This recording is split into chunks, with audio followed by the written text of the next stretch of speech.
আসসালামু আলাইকুম বন্ধুরা, আমি মালয়েশিয়া থেকে বলছি।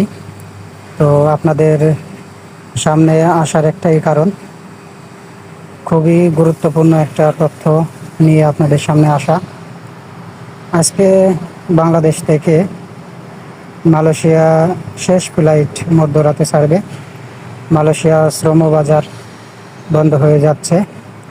আজকে মধ্যরাতে থেকে মালয়েশিয়ার উদ্দেশ্যে বাংলাদেশের শেষ ফ্লাইট মালয়েশিয়াতে আসবে।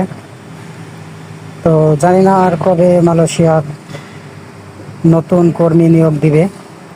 তো ভোগান্তির শেষ নেই। আপনারা বিভিন্ন গণমাধ্যমে দেখছেন, আপনারা দেখছেন যে বাংলাদেশ এয়ারপোর্টে কি পরিমাণ ভিড় এবং টিকিট পাচ্ছে না। অনেকেই বসে আছে 6 লাখ 7 লাখ টাকা দিয়ে টিকিট পাচ্ছে না।